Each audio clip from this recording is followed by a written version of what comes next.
Hello everyone, welcome to physics scholar. আমরা পড়ছি বৃত্তীয় গতি এবং বৃত্তীয় গতির মধ্যে আমরা কৌণিক সরণ, কৌণিক বেগ, কৌণিক ত্বরণ নিয়ে আলোচনা করেছি এবং তারপরে অভিকেন্দ্র ত্বরণ এবং অভিকেন্দ্র বল নিয়ে আলোচনা করেছি।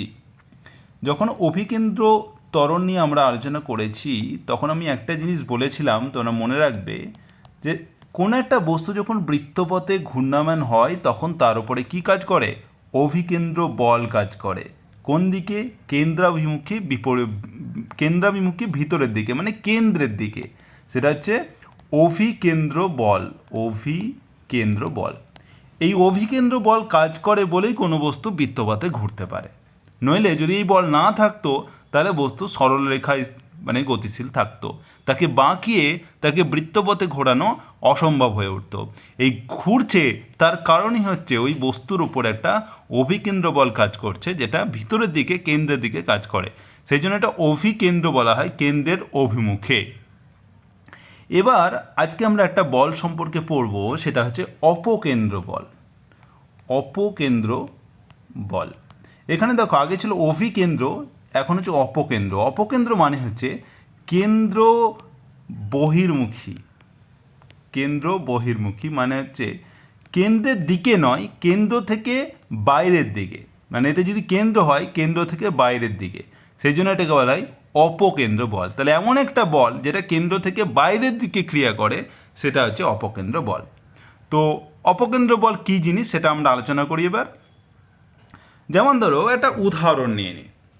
তুমি মেলাতে গেছো, মেলাতে তুমি নাগরদোলায় চড়েছো অনেক সময়, বা না চড়লেও তুমি হয়তো দেখেছো, তাই না? তো নাগরদোলায় কি হয় যে তুমি দেখবে যে এরকম, যে তুমি এই ছবিটা দেখো, এই ছবিতে তুমি দেখবে যে প্রত্যেকটা এইভাবে সবাই বসে থাকে, বসে থাকার জন্য জায়গা করে দেওয়া থাকে এবং এটা ঘোরে। তো এইভাবে ঘোরে নিচ থেকে উপরের দিকে, এইভাবে ঘুরতে থাকে, তাই না? তো ধরো আমি এটা ধরে নিলাম এটা একটা বৃত্ত। এইভাবে ধরো একটা প্লেনে সমতল আমি এঁকে নিলাম, এটা একটা বৃত্ত। এবার কোনো একটা ধরো সিটে একটা লোক বসে আছে যার নাম ধরলাম, ধরো আমি বললাম যে তার নাম বা কিছু একটা, যে এ হচ্ছে এ পজিশনে আছে, ঠিক আছে? তার নাম বা এ বা কিছু সামথিং, সে হচ্ছে এখানে এতে আছে, একটা সিট সেখানে বসে আছে এবং সে কি করছে? একটা পাথর নিয়ে বসে আছে। একটা পাথর নিয়ে সে বসে আছে, এ ধরে আছে হাতে করে, সেটা ধরে আছে পাথরটাকে, ঠিক আছে? এবার যখন এই নাগরদোলাটা ঘুরছে তখন কি হবে? যে ও মানে এবার আমি দুটো জিনিস দেখব। একটা হচ্ছে যে ধরো একটা দর্শক এইভাবে দাঁড়িয়ে আছে, দর্শক এইভাবে, যে নাগরদোলায় চেপে নেই, নাগরদোলাটা ধরো এখানে আছে, ঠিক আছে? এইভাবে নাগরদোলাটা আছে, নাগরদোলা ঘুরছে, এখানে একটা ব্যক্তি এখানে ও দেখছে, ঠিক আছে? নাগরদোলাটা দেখছে। এবার ব্যাপারটা হচ্ছে এটাই, যখন একটা ব্যক্তি এখানে ধরো এতে বসে আছে তখন এই ঘুরছে নাগরদোলা, তখন এই ব্যক্তি যে বাইরে দাঁড়িয়ে আছে তার নাম ধরো দিলাম আমি এম, ঠিক আছে? তাহলে এম দেখছে যে এ ঘুরছে, তাই তো? তার মানে এই বস্তুর সাথে সাথে পাথরটাও ঘুরছে। একটা পাথর রাখা আছে, পাথরটা ওই মানে ব্যক্তিটি পাথরটাকে হাতে নিয়ে ধরে আছে। তার মানে যখন এই নাগরদোলা ঘুরছে তখন এ বস্তুও ঘুরছে, এ ব্যক্তিও ঘুরছে, এ ব্যক্তি ঘুরছে, মানে এই পাথরটার নাম দিলাম ধরো পি, এই পাথর পিটা হচ্ছে ঘুরছে। তার মানে এই যে দর্শক যে বাইরে দাঁড়িয়ে আছে সে দেখবে পাথরটা একটা বৃত্তপথে এইভাবে ঘুরছে, তাই না? পাথরটাও ঘুরবে, কারণ ওই নাগরদোলা ঘুরছে, নাগরদোলার সাথে সাথে ব্যক্তিটা ঘুরছে, ব্যক্তির সাথে সাথে পাথরও ঘুরছে। তাহলে এই যে ব্যক্তি যে এম বাইরে দাঁড়িয়ে আছে তার সাপেক্ষে দেখবে পাথরটা এইভাবে ঘুরছে, মানে হচ্ছে এবার সে একটা বৃত্তপথে ঘুরছে। তার মানে কোনো একটা মানে বস্তু যদি বৃত্তপথে ঘোরে তার মানে কি কাজ করে? একটা অভিকেন্দ্র বল কাজ করছে। অভিকেন্দ্র বল কাজ করছে, তার মানে কি বাইরের দর্শকের কাছে সে কি হবে না, মনে হবে যে পাথরটা একটা অভিকেন্দ্র বল পাচ্ছে এবং সেই জন্য একটা বৃত্তপথে ঘূর্ণায়মান হচ্ছে। বোঝা গেল? এবার যদি সেম জিনিসটা যদি এই এ ব্যক্তিটা দেখে, মানে এ ব্যক্তিটা কোথায় আছে? এ ব্যক্তিটা নাগরদোলায় চেপে আছে, নাগরদোলা ঘুরছে, সাথে সাথে ব্যক্তিটাও ঘুরছে। এবার ও যখন হাতে করে মানে পাথরটাকে ধরে আছে তখন পাথরটাও ওর সাথে সাথে ঘুরছে। তার মানে ও কি দেখবে না, পাথরটা স্থির আছে। তাহলে এ ব্যক্তির সাপেক্ষে ও দেখবে পাথরটা কি আছে, পি হচ্ছে স্থির। আর এম এর সাপেক্ষে, এম মানে হচ্ছে যে বাইরে যে দর্শক দাঁড়িয়েছিল তার সাপেক্ষে কী হবে, পাথরটা স্থির নয়, পাথরটা হচ্ছে বৃত্তপথে গতিশীল, বৃত্তপথে গতিশীল। এবার এম হচ্ছে কি, এম হচ্ছে একটা স্থির জায়গাতে আছে, মানে হচ্ছে বাইরে দাঁড়িয়ে আছে, তো সে যে নির্দেশতন্ত্রে দাঁড়িয়ে আছে সেটা হচ্ছে জড়ত্বীয় নির্দেশতন্ত্র, জড়ত্বীয় নির্দেশতন্ত্র। জড়ত্বীয় নির্দেশতন্ত্র বলতে আমরা কি বলেছিলাম, জড়ত্বীয় নির্দেশতন্ত্র বলছে সেটাই যে নির্দেশতন্ত্র হয় স্থির আছে বা সমবেগে গতিশীল আছে, ঠিক আছে, মানে কোনো ত্বরণ নেই এরকম। আর অজড়ত্বীয় বলতে, অজড়ত্বীয় নির্দেশতন্ত্র বলে কি বুঝেছিলাম, যে অজড়ত্বীয় নির্দেশতন্ত্র মনে হচ্ছে যে নির্দেশতন্ত্র কোনো একটা ত্বরণ নিয়ে চলে, ত্বরণ থাকবে, তখন সেটা হচ্ছে অজড়ত্বীয়। এবং অজড়ত্বীয় নির্দেশতন্ত্রে অ্যাকচুয়ালি নিউটনের প্রথম সূত্র কাজে লাগে না, জড়ত্বীয় নির্দেশতন্ত্রে নিউটনের প্রথম সূত্র কাজে লাগে, ঠিক আছে। এবার যদি আমি ধরলাম যে এই যে নাগরদোলা একটা সমকৌণিক বেগে যাচ্ছে, সমকৌণিক বেগে ঘুরছে, সমকৌণিক বেগে মানে একটা কৌণিক ত্বরণ আছে, একটা কৌণিক ত্বরণ আছে, এর একটা কৌণিক ত্বরণ আছে, ঠিক আছে, এটা মনে রাখবে, এটা একটা কৌণিক ত্বরণ আছে। তার মানে কি, এই যে এ ব্যক্তি দাঁড়িয়ে, এ ব্যক্তি ওই নাগরদোলায় বসে আছে, তার যে নির্দেশতন্ত্র, মানে সে তার সাপেক্ষে যা আমি পরিমাপ করব সেটা একটা অজড়ত্বীয় নির্দেশতন্ত্র, অজড়ত্বীয় নির্দেশতন্ত্র, অজড়ত্বীয় নির্দেশতন্ত্র, ঠিক আছে। তাহলে এম ব্যক্তির সাপেক্ষে যে ব্যক্তিটা বাইরে দাঁড়িয়েছিল তার হচ্ছে জড়ত্বীয় নির্দেশতন্ত্র, তার সাপেক্ষে পাথরটা কি আছে, বৃত্তপথে গতিশীল। আর এ ব্যক্তিটা যে নাগরদোলায় বসে আছে সে হচ্ছে অজড়ত্বীয় নির্দেশতন্ত্রে আছে, এবং তার সাপেক্ষে এই যে পাথরটা হচ্ছে স্থির। এবার এটা গেল, তাহলে মানে কি, দুটো নির্দেশতন্ত্রে আমি দুভাবে দেখছি পাথরটাকে, তাই না, মানে নির্দেশতন্ত্র যদি আলাদা করে দিই আমি পাথরটা কিন্তু আলাদা আলাদা দেখছি। এবার ধরো একটা মুহূর্তে এসে এই যে ব্যক্তি যে নাগরদোলায় চেপেছিল সে পাথরটাকে ছেড়ে দিল, এবার কি হবে, তাহলে ধরো একটা এই হচ্ছে তোমার বৃত্তপথে ঘুরছে দুজনেই, কোনো একটা মুহূর্ত ধরো এইখানে পাথরটাকে ছেড়ে দেওয়া হলো, এবং এটা নাম দিলাম, যেখানে ছাড়া হলো সেটাকে দিলাম বি নাম দিলাম, ঠিক আছে, বি নাম দিলাম, পাথরটাকে ছাড়া হলো। এটা ভালো করে ড্রয়িং করা হয়নি, 1 মিনিট, তো এটাকে আমি ভালো করে এঁকে নিই, তাহলে সুবিধা হবে বুঝতে, যে এই এবার তাহলে এই বিতে যখন ছিল তখন হচ্ছে কি না, পাথরটাকেও ছেড়ে দিল, তাহলে বি পয়েন্টে হচ্ছে পাথরকে পিকে ছেড়ে দেওয়া হলো, তাহলে বি বিন্দুতে পিকে ছেড়ে দেওয়া হলো, না পাথরকে ছেড়ে দেওয়া হলো। এবার এম দাঁড়িয়ে আছে এখানে, এম এখানে দাঁড়িয়ে আছে বাইরে, সে যদি ছেড়ে দেয় পাথরটাকে, তাহলে পাথরটা এবার যেহেতু এ বৃত্তপথে ঘুরছে আর এম এর সাপেক্ষে সে দেখবে কি, যে পাথরটা কোন দিকে যাবে, যে এই যে একটা স্পর্শক বরাবর, এই যে বৃত্তপথের যে স্পর্শক বরাবর ছুটে চলে যাবে। কারণ হচ্ছে এই এম এর সাপেক্ষে কী মনে হবে, যে এটা ঘুরছে ঘুরতে এবার যদি ছেড়ে দিল মানে এইভাবে চলে গেল, কারণ যে গতিজাড্যের জন্য চলে যায়। তাহলে এম দেখবে কি, তাহলে এম এর সাপেক্ষে যখন পাথরকে ছড়ে দেওয়া হলো, এম এর সাপেক্ষে এম কি দেখবে না, যে পি চলে যাবে কি বরাবর, একটা স্পর্শক বরাবর চলে যাবে, স্পর্শক বরাবর চলে যাবে। তাহলে বৃত্তপথের স্পর্শক বরাবর পিকে, মানে এম দেখবে পি চলে যাচ্ছে, ঠিক আছে। এবার যদি আমি এই জিনিসটাই যদি যে বসেছিল, মানে এ বসেছিল নাগরদোলাতে, আমি এ এর সাপেক্ষে দেখছি, এ কি দেখবে, এ যখন মানে এবার ধরো কোনো মুহূর্তে যদি ধরো এটা মানে পাথরটা এইখানে এসছে, ঠিক আছে, এইখানে হচ্ছে পি আছে, এই মুহূর্তে যে কিছু একটা সময় পরে, তখন এই যে এখানে এ ছিল, মানে এ বসেছিল, সে কোথায় আসবে, সে আসবে এখানে, মানে কিছু টাইম পরে, ধরো টি সময়ে বা কিছু একটা সময়ে 2 সেকেন্ড পরে বা 1 সেকেন্ড পরে, যখন এই পাথরটাকে ছোড়া হলো এই বি বিন্দু থেকে, তখন পাথরটা এখানে এলো, এখান থেকে এতটা এলো কোনো একটা টাইম পরে, সেই টাইমে এই এ ব্যক্তি যে বসেছিল সে যেহেতু ঘুরছে তো সে এখানে আসবে। এবার তাহলে এর সাপেক্ষে যখন পি দেখবে কি না, একটা এই বরাবর একটা সরলরেখা বরাবর দেখবে যে পিটা ওইভাবে যাচ্ছে, এবং তুমি যদি এটা টানো তখন দেখবে এটা হচ্ছে একটা কেন্দ্র থেকে আসছে, লাইনটা হচ্ছে কেন্দ্র থেকে। তার মানে হচ্ছে যে এই এ ব্যক্তি দেখবে যে এই যে পাথরটা ওর থেকে দূরে সরে যাচ্ছে, ঠিক আছে? তাহলে এ দেখবে যে পাথরটা মানে পি দূরে সরে যাচ্ছে, তার থেকে দূরে সরে যাচ্ছে, তাই না?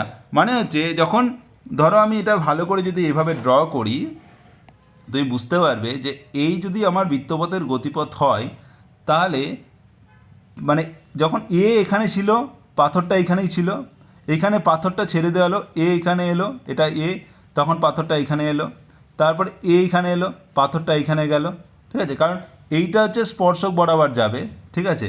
কিন্তু এর সাপেক্ষে এটা এখানে থাকবে, এটা যদি এখানে থাকে তাহলে এটা এখানে থাকবে। সবসময় একটা তুমি কেন্দ্র থেকে এটা যাবে বলে মনে হবে, দেখবে একটা পয়েন্ট থেকে এরভাবে যাবে, ঠিক আছে? তাহলে সব সময় একটা মানে কেন্দ্র থেকে বাইরের দিকে বেরিয়ে যাচ্ছে বলে মনে হবে।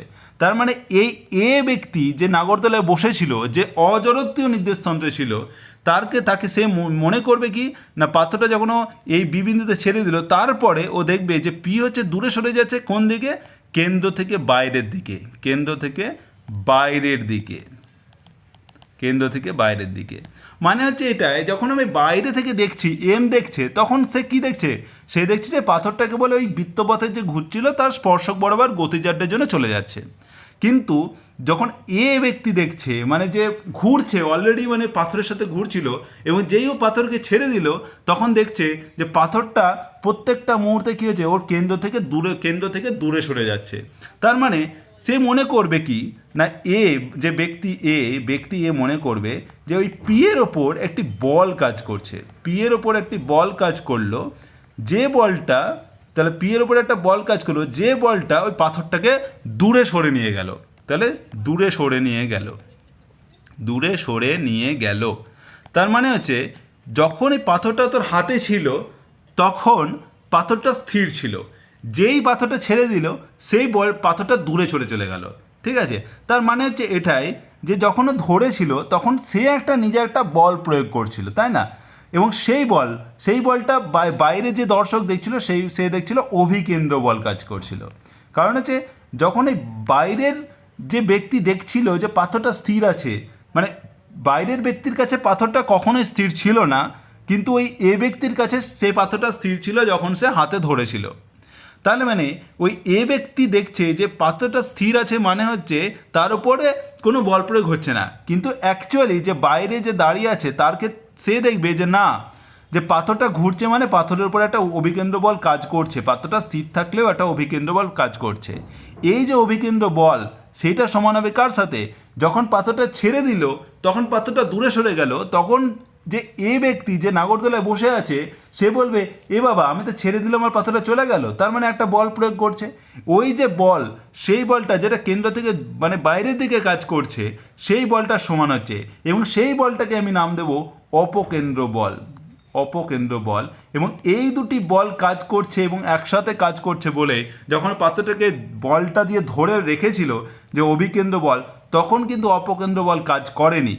তখন তোমার হচ্ছে যে এই দুটো বল সমান ছিল, সেই জন্য পাথরটা স্থির অবস্থায় ছিল। কার সাপেক্ষে?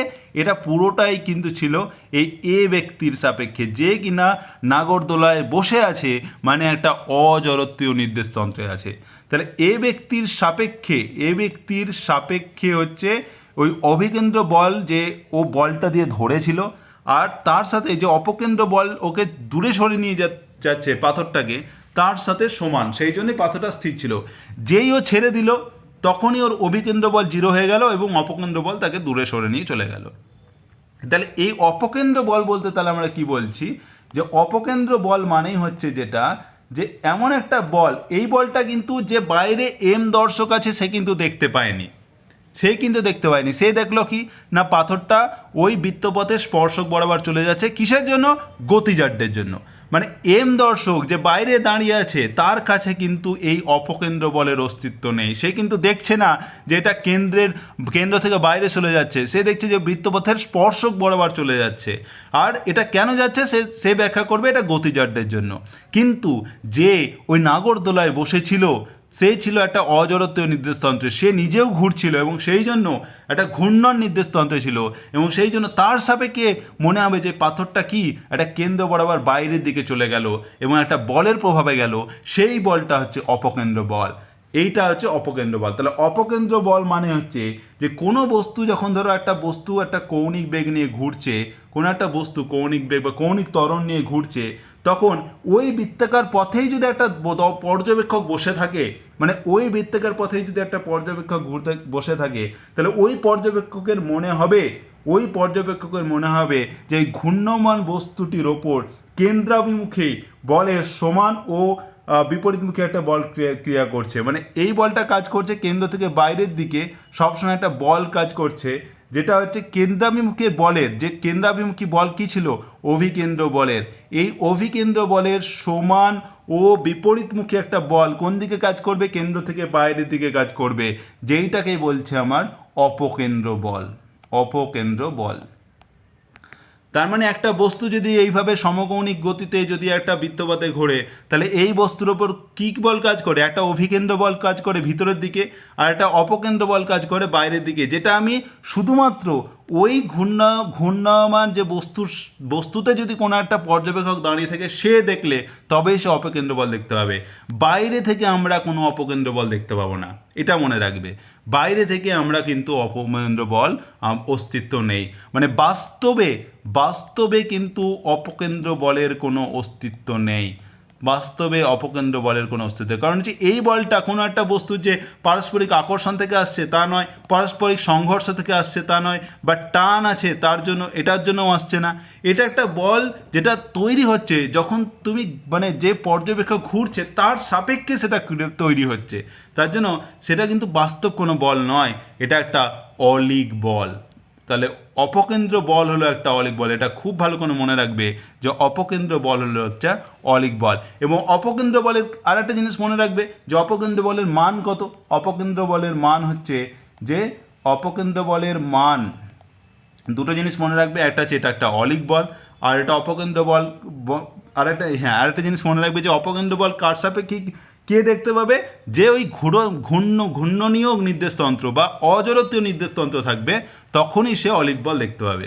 আর অপকেন্দ্র বলের মান কত, মান হচ্ছে এটা হচ্ছে ওই অভিকেন্দ্র বলের সমান হয়, মানে mv²/r বা m ওমেগা²/r।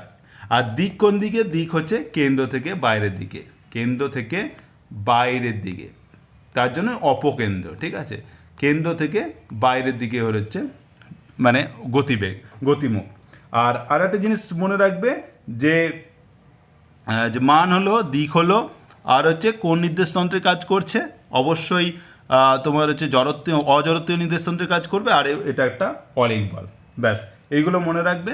আর একটা এক্সাম্পল তুমি যদি দেখো যে তুমি যদি ধরো একটা বাস যদি চলতে চলতে কোথাও যদি একটা ধরো রাস্তায় বাঁক পেলো, তখন দেখবে যখন একটা রাস্তায় বাঁক আছে তখন বাসটা চললে যখন ঘুরছে বাসটা, তখন দেখবে যাত্রীরা মানে এই দিকে একটা ঠেলা অনুভব করে, মানে যেদিকে মানে ঘুরছে তার বিপরীত দিকে একটা ঠেলা অনুভব করে যে পড়ে যেতে চাইছে। এবার যদি বাইরে যদি একটা দর্শক থাকে সে বলবে কি গতিজাটের জন্য পড়ছে, কিন্তু যে ওই বাসের মধ্যেই দাঁড়িয়ে আছে সে মনে করবে কি একটা বল প্রয়োগ করা হলো এবং তার জন্য সে মানে মনে হলো যে কেউ একটা ঠেলে দিচ্ছে। সেই যে মানে ওই বাইরে দর্শকের কাছে কিন্তু সেই বলটাও দেখতে পাবে না, কারণ তার কাছে সেই গতিজাটই মনে হবে, কিন্তু যে হচ্ছে ভিতরে দাঁড়িয়ে আছে যে ফিল করছে, তাহলে আরেকজনের সাপেক্ষে আরেকজনও মানে ফিল করবে এবং তাদের সাপেক্ষে হচ্ছে ওই বলটা হচ্ছে অপকেন্দ্র বল। মানে এমন একটা বল যেটা হচ্ছে দূরে সরে দিচ্ছে এবং তার কোনো বাস্তব কোনো অস্তিত্ব নেই। ঠিক আছে, সে ওটা ফিল করবে, সেটা অনুভব করবে বলটা, ব্যাস এইটুকুই। তো সেইটা হচ্ছে অপকেন্দ্র বল। বোঝা গেল?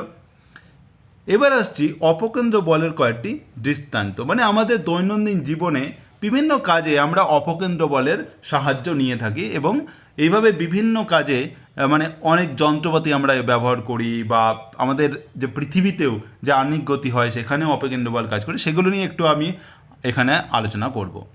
তো প্রথমে আসি যে একটা সেন্ট্রিফিউজ হচ্ছে একটা ইনস্ট্রুমেন্ট বা যন্ত্র, যেখানে কি করা হয় যে এখানে দেখবে তুমি এখানে অনেকগুলো কম্পার্টমেন্ট রাখা আছে।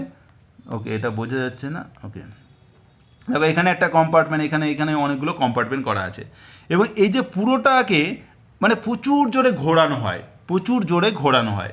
এবার যখন তুমি প্রচুর জোরে ঘোরাবে তখন কি হবে? তো ধরো তুমি এখানে দেখো, এইখানে একটা জিনিস রাখা ছিল, যেখানে হচ্ছে একটা তরল রাখা ছিল, এবং তরলের মধ্যে অনেকগুলি কণা রাখা আছে, ঠিক আছে? এই যে কণা, এগুলো হচ্ছে কণা, কণাগুলো রাখা আছে। তুমি চাও এগুলোকে সেপারেট করতে, মানে তুমি যদি আগে ছিল এরকম, ঠিক আছে, আগে তোমার ছিল এরকম যে তোমার জলের মধ্যে প্রচুর কণা ছিল, তুমি চাও যে কণাগুলো নিচে চলে যাক আর তরলটা উপরে চলে আসুক, এইরকম চাইছো, তাহলে তখন যে যন্ত্রটা ইউজ করবে সেটা হচ্ছে সেন্ট্রিফিউজ, বলা হচ্ছে সেন্ট্রিফিউজ। এবং তখন কি করে যে যখন এটা তুমি যদি ঘোরাচ্ছ না, এটাকে পুরোটা এইভাবে ঘোরাচ্ছ, ঠিক আছে, মানে পুরোটা নিজের সাপেক্ষে ঘুরে যাচ্ছে, তখন কি হয়, অপকেন্দ্র বলের প্রভাবে, এবার অপকেন্দ্র বলের মান কত? অপকেন্দ্র বল কাজ করবে যদি এটা ঘোরে, ঠিক আছে, অপকেন্দ্র বল, অপকেন্দ্র বল কাজ করবে যখন এটা প্রচুর জোরে, মানে এই পুরো জিনিসটা ঘুরছে, তখন অপকেন্দ্র বল কাজ করছে। এবং অপকেন্দ্র বলের মান কত? এম ওমেগা স্কোয়ার আর। এবার ওমেগা মানে, ওমেগা আর আর যদি সমান হয়, মানে দুটোরই যদি ওমেগা আর, মানে ওমেগা মানে কত কৌণিক বেগে ঘুরছে, আর আর মানে হচ্ছে ওই অক্ষ থেকে কত দূরত্বে আছে, এবং দুটোই দূরে আমি ধরলাম দুটোই সমান। কিন্তু দেখো এম কিন্তু আলাদা, একটার ক্ষেত্রে এম ওয়ান, একটা এম টু। এম ওয়ান কার ক্ষেত্রে? ধরো তরলের ক্ষেত্রে, একটা তরল ছিল, আর এম টু ছিল কণা, মানে যেগুলো হচ্ছে কণাগুলো আছে, ঠিক আছে। এবার যদি ধরো তরলের থেকে কি হয়, কণার কণার কি হয়, মাস বেশি হয়, ভর বেশি হয়, তার মানে হচ্ছে এই এম ওমেগা স্কোয়ার আর, মানে অপকেন্দ্র বল কার ওপর বেশি হবে? অবশ্যই কণার ওপর বেশি হবে, কারণ তার ভর বেশি।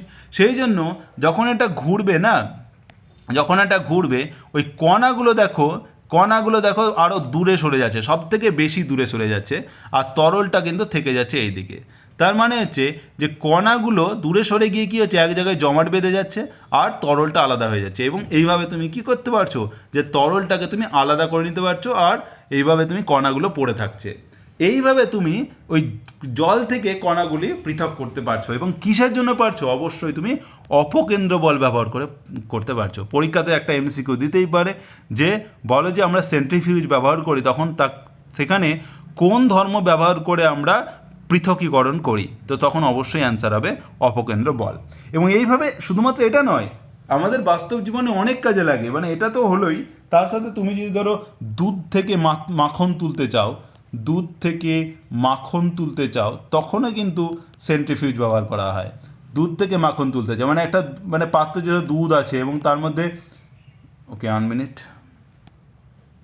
ওকে, তো যখন ধরো একটা পাত্রে, ধরো এরকমভাবে একটা পাত্রেতে দুধ রাখা আছে এবং তুমি মাখন তুলতে যাও, তখন একটা অক্ষর সাপেক্ষে এটাকে ঘোরাতে হবে। এই ঘোরালে মাখনের যেহেতু ভর কম হয়, তো মাখনগুলি এই অক্ষেরতে জমা হতে থাকবে, তখন তুমি মাখনগুলি তুলে নিতে পারো। তারপর ধরো দুধ থেকে মাখন তোলা হলো, তারপরে ধরো যে রক্ত থেকে যদি রক্ত কণিকাগুলি আলাদা করতে চাও, তাহলে রক্ত থেকে রক্ত কণিকা আলাদা করতে চাও, রক্ত কণিকা পৃথকীকরণ করতে চাও, তখনও কিন্তু এই জিনিসটা ব্যবহার করে, কারণ রক্তকণিকার কী হবে, ভর বেশি হবে, তো সেটা দূরে সরে যাবে, তখন তুমি রক্ত থেকে রক্তকণিকা আলাদা করতে পারবে। তারপরে ধরো ভিজে জামা কাপড় তুমি মানে একটা ধরো যন্ত্রে তুমি অনেকগুলো ফুটো রেখে দিয়েছো, ঠিক আছে, এরকমভাবে, আর তাতে তুমি জামা কাপড় রেখেছো, এবং তুমি যদি এটাকে ঘোরাও না, তখন জলগুলো কিন্তু এই ফুটো দিয়ে বেরিয়ে যাবে, এবং এটা আস্তে আস্তে জামা কাপড়গুলো শুকবে, ঠিক আছে, কারণ জলগুলো ভারী, তো জলগুলো কী হবে, দূরে সরে যাবে বেশি, ঠিক আছে। তো সেই জন্য তুমি জামা কাপড়, ভিজে কাপড় শুকানোর ক্ষেত্রেও কাজে লাগানো হয়, ভিজে কাপড় শুকানো। তাহলে ভিজে কাপড় শুকানোর ক্ষেত্রেও কিন্তু সেন্ট্রিফিউজ টাইপের, মানে এই একই ইনস্ট্রুমেন্ট ব্যবহার করা হয় না, বাট একই প্রিন্সিপাল, মানে একই নীতিতে কাজ করে, এরকম সেন্ট্রিফিউজ ব্যবহার করা হয়। তো এই হচ্ছে সেন্ট্রিফিউজ, যেটা অপকেন্দ্র বল কাজে লাগে আমরা করি। এবার একটা আমাদের বাস্তব যে দৈনন্দিন জীবনে আমরা মানে এটা ফিল করি, সেটা হচ্ছে যে আমরা দেখি যে পৃথিবীর ওপরে না বিভিন্ন পজিশানে, যে পৃথিবী তোমার হচ্ছে এটা, যে পৃথিবী, তুমি যদি যে কোনো জায়গায় যাও, তুমি একটা নিরক্ষীয় অঞ্চলে যাও বা একটা অন্য জায়গায় যাও, তোমার কিন্তু বস্তুর ওজন কিন্তু আলাদা আলাদা হবে। মানে তোমার ওজন যদি আজকে যদি এখানে যদি 70 কেজি হয়, অন্য জায়গায় কিন্তু 70 কেজি থাকবে না। তুমি দেখবে যে বিভিন্ন যা পজিশানে তোমার ওজন কিন্তু একটু একটু আলাদা। তো এই যে আলাদা ওজন হচ্ছে, তার কারণ কি? তো সেটাও কিন্তু অপকেন্দ্র বল, ঠিক আছে। তো কেন অপকেন্দ্র বল? কারণ হচ্ছে যে পৃথিবী, দেখো পৃথিবী নিজের অক্ষের চারিদিকে ঘুরছে। পৃথিবী যেটাকে বলছি আমরা কি বলি, আহ্নিক গতি বা আবর্তন গতি, আহ্নিক গতি, যেটা হচ্ছে চব্বিশ ঘন্টায় নিজের অক্ষের চারিদিকে ঘুরছে, সেটা হচ্ছে আহ্নিক গতি। মানে হচ্ছে এইভাবে ঘুরে চলেছে নিজের অক্ষের চারিদিকে, তাই না? এটা যদি ধরো পৃথিবী, তাহলে পৃথিবী হচ্ছে ঘুরছে, তাই তো? তাহলে একটা ধরো ওমেগা কৌণিক বেগে ঘুরছে, ঠিক আছে?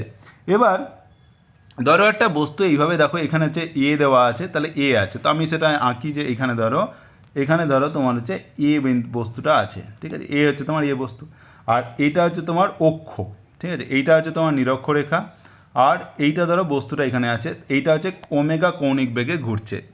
এবার এইভাবে ঘুরছে মানে কি, এই দিক থেকে এই দিকে ঘুরছে, মানে এই বস্তুটা এইভাবে ঘুরবে, মানে এইখানে একটা যদি তুমি বৃত্ত এঁকে নাও, এই বৃত্ত বরাবরই এই বস্তুটা ঘুরবে, তাই না? তাহলে তার একটা রেডিয়াস থাকবে বা ব্যাসার্ধ থাকবে, যেটা আমি বললাম ধরো এটা হচ্ছে তোমার আর, ঠিক আছে? এটা হচ্ছে ব্যাসার্ধটা আর। এবার ঘুরছে এইভাবে, তার মানে হচ্ছে তার মানে এইখানে একটা অপকেন্দ্র বল কাজ করবে কোন দিকে, এই বরাবর, সেটা হচ্ছে এম ওমেগা স্কোয়ার আর। ওমেগা হচ্ছে কৌণিক বেগে ঘুরছে, আর হচ্ছে এই বৃত্তপথের ব্যাসার্ধগত আর হচ্ছে ওই এম হচ্ছে ওই বস্তুর ভর, যে বস্তুটা এ পজিশনে আছে, ঠিক আছে? তাহলে এম ওমেগা স্কোয়ার আর কাজ করবে এদিকে। আর যেহেতু পৃথিবীর কেন্দ্র থেকেই সবসময় কী হয়, বস্তুর ওজন, মানে পৃথিবী সবসময় কোনো বস্তুকে নিচের দিকে টানে, তাই এটা হচ্ছে পৃথিবীর কেন্দ্র হচ্ছে এখানে, এটা হচ্ছে ও।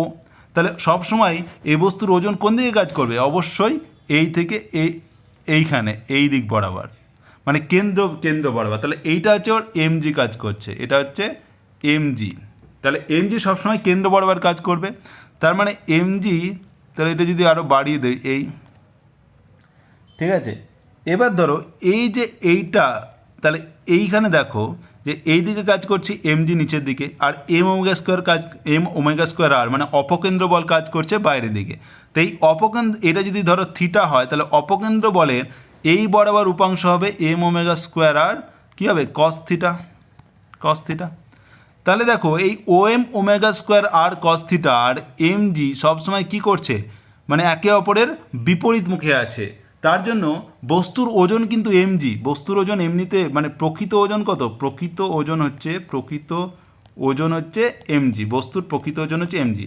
কিন্তু দেখো এই এমজির বিপরীত দিকে, মানে এমজি কাজ করছে এইভাবে, তো উপরের দিকে কাজ করবে দেখো এম ওমেগা স্কোয়ার আর কস থিটা। এবার কিন্তু একে প্রতিমিত করবে না, কারণ হচ্ছে বস্তুটা কিন্তু এই পৃথিবীতেই আছে, পৃথিবীতে না থাকতেও কিন্তু কেন্দ্রে চলে যেত, কারণ এমজি প্রচুর বেশি এই এম ওমেগা স্কোয়ার আর কস থিটার থেকে। এবার তাহলে এই পরিমাণ বল কি হচ্ছে, সব সময় এই এমজি থেকে এমজির বিপরীতে আছে, মানে হচ্ছে তাহলে বস্তুর ওপর প্রকৃত লব্ধি বল যেটা, সেটাই হচ্ছে বস্তুর আপাত ওজন। তাহলে আপাত ওজন মানে হচ্ছে ওই বস্তুর ওপর লব্ধি বল। এই লব্ধি বলটা কত, যেটা হচ্ছে এমজি হচ্ছে নিচের দিকে কাজ করছে, এটা সব থেকে বেশি, মাইনাস হচ্ছে এই এম ওমেগা স্কোয়ার আর কস থিটা। মানে হচ্ছে দেখো এমজি ছিল ওর প্রকৃত ওজন, আর এম ওমেগা স্কোয়ার আর কস থিটা ওর বিপরীত দিকে কাজ করছে, সেটা হচ্ছে কমে যাচ্ছে। মানে কি, বস্তুর ওজন কি হচ্ছে, দেখো আপাত ওজন কি হবে, বস্তুর প্রকৃত ওজনের থেকে কম হবে, মানে ওজন হ্রাস হচ্ছে, ওজন কমে যাচ্ছে। ওজন হ্রাস মানে হচ্ছে বস্তুর ওজন কমে যাচ্ছে, কিসের জন্য, পৃথিবীর আহ্নিক গতির জন্য।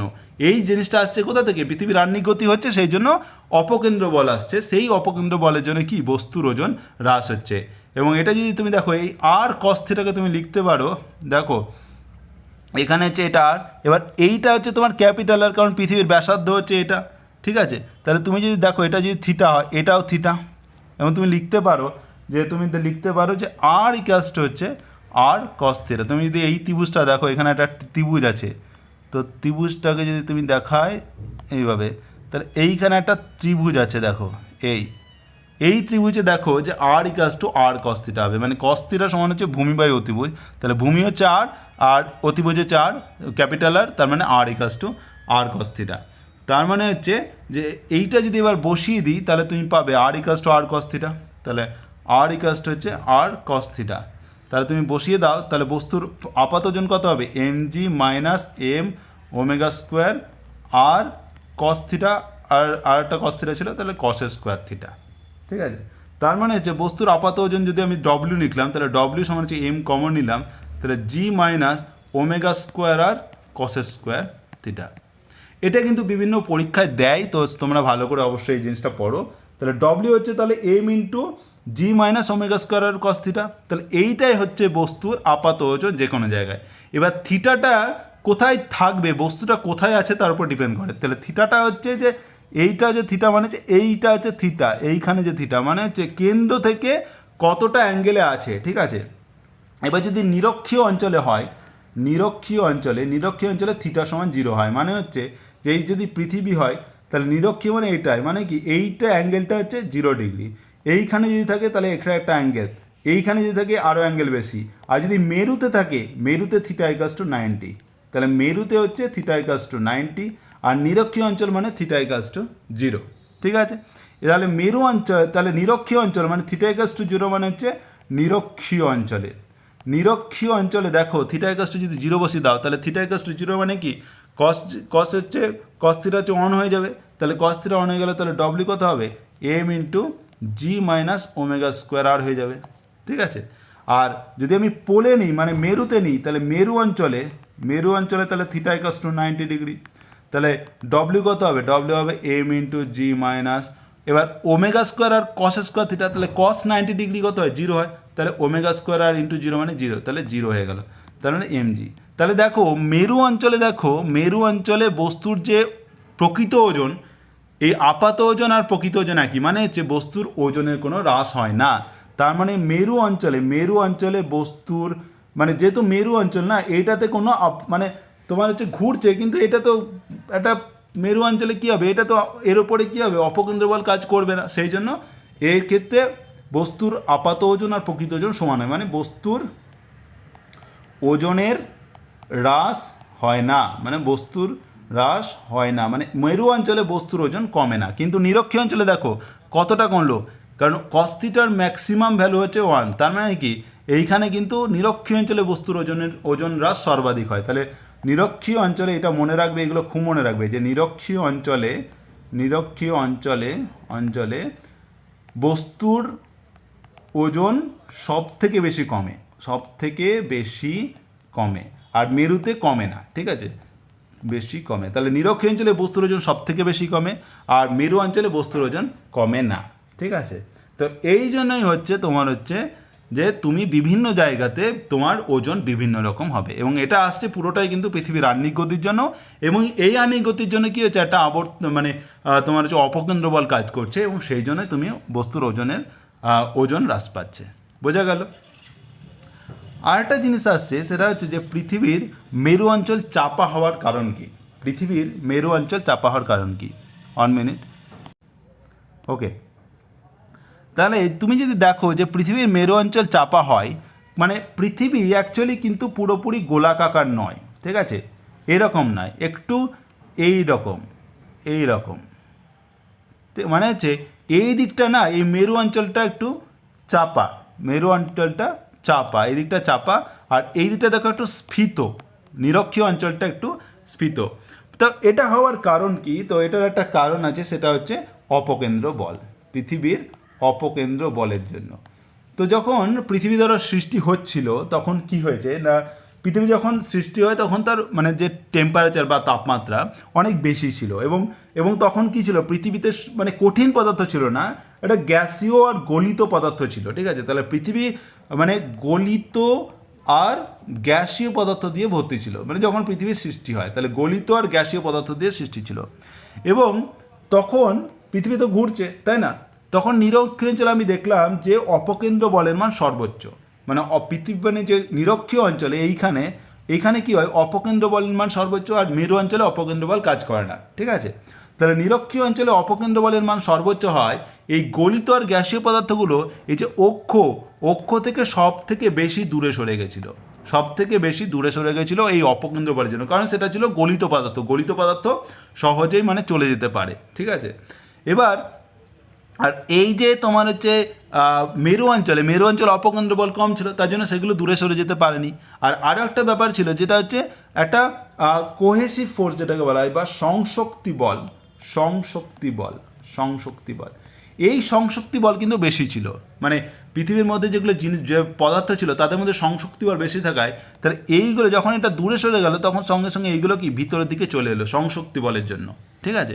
তো সেই জন্য তারপরে যখন একটু পৃথিবীর উষ্ণতা ঠান্ডা হলো তখন এইগুলো জমে গেল, পাথর হয়ে গেল সমস্ত কিছু, তখন এইভাবেই পৃথিবী থেকে গেল, মানে হচ্ছে নিরক্ষীয় অঞ্চলটা একটু বেশি স্ফীত হয়ে থাকলো, আর হচ্ছে তোমার হচ্ছে মেরু অঞ্চলটা দেখো অনেকটা ছোট হয়ে থাকলো। মানে এই যে ডিস্টেন্সটা, এই যে দুটো মেরুর মধ্যে ডিস্টেন্সটা অনেক কম হবে দুটো নিরক্ষীয় অঞ্চলে। এইরকম যদি এখান থেকে এখানে দেখো তাহলে সব থেকে বেশি দূরত্ব হবে। এবং এটা তুমি দেখো যে এই দুটো ইকুইটোরিয়াল ডায়ামিটার যেটাকে বলা হয়, যে এই থেকে এই বরাবর যে ডিস্টেন্সটা সেটা হচ্ছে 12,756 কিলোমিটার, 12,756 কিলোমিটার, যেখানে এই নর্থ পোল থেকে সাউথ পোলের দূরত্ব হচ্ছে তোমার হচ্ছে 12,714 কিলোমিটার, মানে প্রায় অনেকটা, প্রায় ধরো 42 কিলোমিটার কম, 42 কিলোমিটার কম।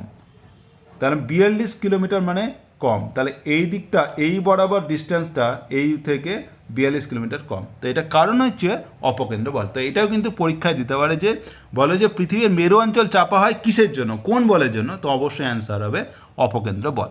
বোঝা গেল? এবার কিছু উদাহরণ দেখে নিই। যে পৃথিবীর ব্যাসার্ধ হচ্ছে 6400 কিলোমিটার, মানে পৃথিবীর ব্যাসার্ধ, এটা কিন্তু পরীক্ষাতে সবসময় মানে মনে রাখতে হবে যে পৃথিবীর ব্যাসার্ধ হচ্ছে 6400 কিলোমিটার, আর পৃথিবীর ঘুরতে 24 ঘন্টা টাইম লাগে, আর্নিং গতি, ঠিক আছে এগুলো। তো পৃথিবীর ব্যাসার্ধ দেওয়া আছে 6400 কিলোমিটার, এর আহ্নিক ঘূর্ণনের জন্য বিষুবরেখা অঞ্চলে অপকেন্দ্র ত্বরণের মান কত? তাহলে অপকেন্দ্র ত্বরণ বিষুবরেখা অঞ্চলে কত?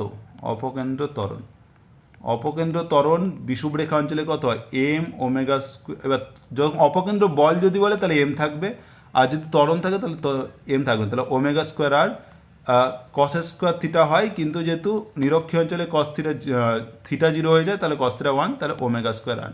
তাহলে অপকেন্দ্র ত্বরণ কত হয়? ওমেগা স্কোয়ার আর।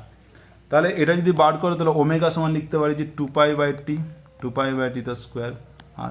আর বললাম আমি টি মানে হচ্ছে 24 ঘন্টা সবসময়, পৃথিবীর আহ্নিক গতির টাইম কত? 24 ঘন্টা। তাহলে 24 ঘন্টাকে লিখতে পারি 24 × 60 সেকেন্ড লিখতে পারি।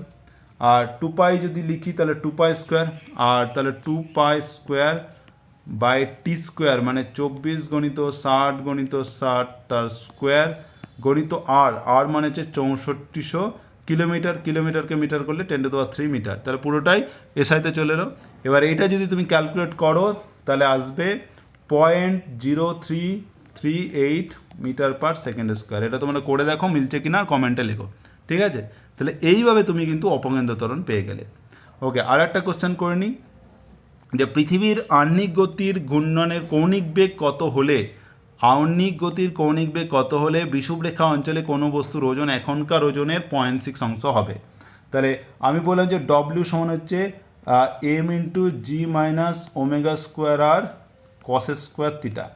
এইটা হচ্ছে তোমার ফর্মুলা, এইটা সবসময় মনে রাখবে। এটা হচ্ছে বস্তুর আপাত ওজন, এটা হচ্ছে mg হচ্ছে বস্তুর প্রকৃত ওজন, আর m ওমেগা স্কোয়ার আর কস স্কোয়ার থিটা হচ্ছে এটা হচ্ছে তোমার ওই অপকেন্দ্র বলের জন্য কতটা বস্তুর ওজন হ্রাস পাচ্ছে সেটা। এবার বলছে এখনকার ওজনের 0.6 অংশ, মানে কোনো বস্তুর ওজন এখনকার ওজন মানে হচ্ছে মূল ওজন মানে mg, ঠিক আছে। আর বস্তুর এখনকার ওজন মানে হচ্ছে যেটা হচ্ছে মানে কোনো বস্তুর ওজন হচ্ছে ডব্লিউ, ঠিক আছে। কী হবে তাহলে? ডব্লিউ বলছে যে এখনকার ওজনের 0.6 মানে হচ্ছে 0.6 mg, এটা হবে কখন?